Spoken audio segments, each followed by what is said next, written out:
तो जिस फिल्म को तुम आज से 8 महीने बाद देखने वाले हो उसका टीजर ट्रेलर आ चुका है, वो भी 3.5 मिनट का। तो भाई ट्रेलर तो समझिए हम 15 मिनट से कम का नहीं लेंगे। जहां बहरहाल ये थंडरबोल्ट्स का टीजर ट्रेलर ठीक वही डिज्नी की D23 वाला ट्रेलर है जिसे उन्होंने कुछ महीने पहले प्राइवेटली दिखाया था और वो ट्विटर पे लीक हो गया था। जहां पिछले लीक ट्रेलर के मुकाबले में इसमें कुछ और भी नए सीन्स ऐड होते हुए नजर आ रहे हैं जो हमें पहले नहीं देखने को मिले थे। और अब तो भाई ये जाहिर सी बात है कि मार्वल सेंट्री का सबसे बड़ा पत्ता होने वाला है जिसे वो बहुत छुपा के रख रहे हैं। इनका बिल्डअप पूरा है, फाइट क्लब वाला थीम डाले हुए हैं। अब बस ये देखना है कि इनकी डिलीवरी कैसी जाती है सेंट्री को लेकर, क्योंकि वो लिटरली इनका सुपरमैन है। बाय द वे वो फाइट क्लब वाली थीम सेंट्री के मल्टीपल पर्सनैलिटी लूजिंग हिमसेल्फ वाले इनटू अनार्की में वो काफी अच्छा नोट दर्शाती है। काफी अच्छी चॉइस थी, पर मैं फिर भी इस मूवी का, थंडरबोल्ट्स मूवी का स्कोर जरूर से सुनना चाहूंगा कि ये मूवी क्या डिलीवर करती है। बाकी अब किसी नशे की आदी इंसान की तरह अगर तुम मार्वल के कट्टर वाले फैन हो तो तुमने लीक ट्रेलर तो देख ही लिया होगा, लेकिन मैं अपने अच्छे बच्चों के लिए थोड़ा सा रिवीजन करा देता हूं। जहां टीजर ट्रेलर शुरू ही होता है येलेना की मिड लाइफ क्राइसिस को लेकर। वो अपने काम में अच्छी तो है मगर कंप्लीट फील नहीं करती, एक खालीपन उसे बहुत ही सता रहा है, जिसके लिए वो फैमिली का रुख लेती है। अपने प्रिटेंड फादर एलेक्सी एके रेड गार्डियन के पास जाती है। उसकी भी हालत कुछ बहुत ही अच्छी नहीं है, खा रहा है, पी रहा है, पलटा हुआ है, पर एटलीस्ट जेल में रहने से तो ये बेटर ही है। एंड फिर येलेना की ही आड़ में हम बाकी थंडरबोल्ट्स के कुछ मेंबर्स की भाई जिंदगी बैकग्राउंड में देखते हैं। बकी को छोड़कर बाकी सब के पकौड़े लगे हुए हैं। अपने फाल्कन द विंटर सोल्जर से यूएस एजेंट भी डिस्चार्ज होने के बाद pathetic, not so fulfilling life जी रहा है, मतलब कि बहुत ज्यादा बदनाम तो हो चुका है एंड ये चीज उसे बहुत सता रही है। बकी को तो प्रोफेशनल हेल्प मिली हुई है तो वो थोड़ा बहुत तो ठीक है, पर पिछली बार की तरह अब वो इसमें थोड़ा सा और रगड़ नजर आ रहा है। एक एंगर नजर आती है उसकी आंखों में, जैसे वो विंटर सोल्जर में हुआ करता था। टर्मिनेटर जैसा अनस्टॉपेबल है, but at this time he is more controlled monster. पर फिर भी तुम उसे देखकर उसके अंदर क्या चल रहा है वो बता नहीं सकते। कुछ उसे भी परेशान कर रहा है, जस्ट लाइक रैंडल मैकमर्फी की तरह, जो कि भाई one flew over the cuckoo's nest movie में देखने को मिला था कि आप अंदाजा नहीं लगा सकते कि ये क्या है शख्स। एंड यही आई थिंक बकी के कैरेक्टर को इंस्पायर भी किया हुआ है, उन्होंने बोला हुआ था। एंड हमें यहां तक ये भी बात पता चल चुकी है कि इस मूवी में बकी का ही काम होने वाला है इस पूरी टीम को एक करके फंक्शन कराने के लिए, किसी भाई बुरी शख्सियत को रोकने के लिए।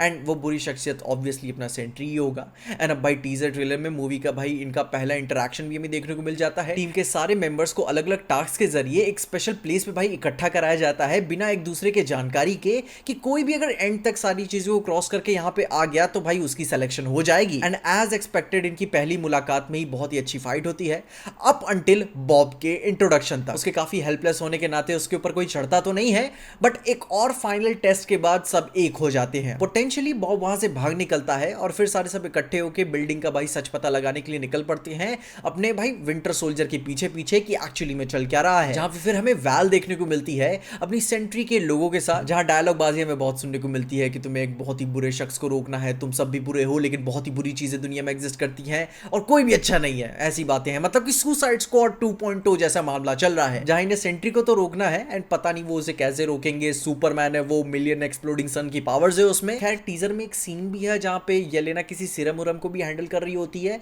तो कुछ उस तरीके से डायरेक्शन में वो उसे रोकने का वहां से कुछ प्लान बना सकते हैं।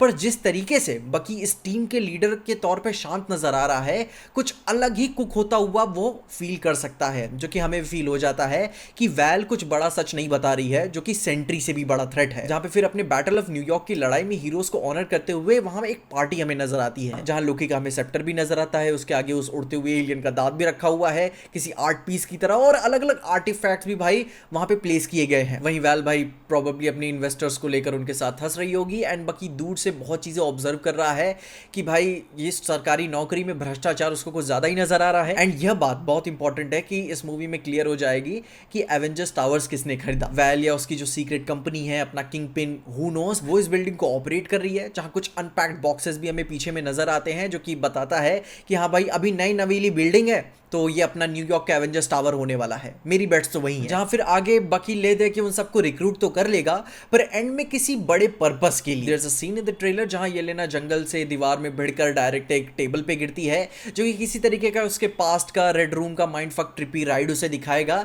एंड बाकी सारे कैरेक्टर्स में भी उम्मीदन ये चीजें हमें देखने को मिलेंगी। एंड बाकी इन्हीं सारी चीजों को सॉल्व करने के लिए येलेना की हेल्प लेगा एंड येलेना बहुत बड़ी हेल्प भी करेगी। बाकी ऑनेस्टली मुझे टास्क मास्टर से ऐसा कुछ घंटा फर्क नहीं पड़ता, ब्लैक विडो में उसे बहुत ही गंदा हैंडल किया गया था एंड वो मर भी सकती है जिस तरीके से उसे टीजर ट्रेलर में कम फुटेज मिली है। उसके अलावा रेड गार्जियन अपनी टीम का कॉमेडिक रिलीफ और मसल है, वहीं यूएस एजेंट अपने रिडेम्पशन आर्क में चलने की कोशिश कर रहा है।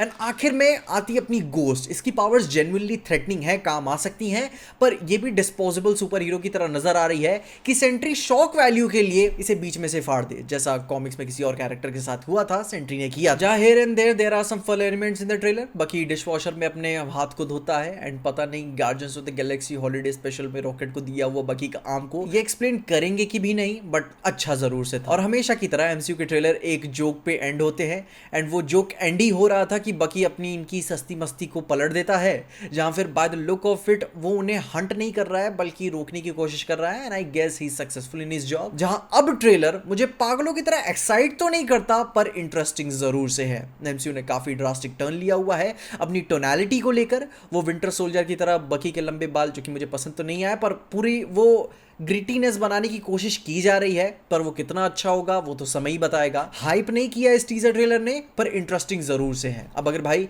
ये अपने कार्ड सही प्ले करते हैं तो ये इटर्नल से बेटर हो सकती है, क्योंकि इसके कैरेक्टर्स को हम पहले से जानते हैं, तो एक सेंस ऑफ फेमिलियरिटी बनी हुई है। जहां पे भाई ये टीजर ट्रेलर था तो अच्छा। बाकी तुम्हें क्या लगता है इसमें भाई पहले मरेगा कौन, टास्क मास्टर या घोस्ट? दो पहली पीक चॉइसेस हैं। बाकी भाई तुम इस टीजर ट्रेलर को देख के कितना एक्साइटेड हो, थंडरबोल्ट्स मूवी के लिए कितना एक्साइटेड हो, और अगर तुमने कुछ छोटी बड़ी इंफॉर्मेशन भी भाई देखी इसमें, कुछ ईस्टर एग्स, तो वो भी बताना।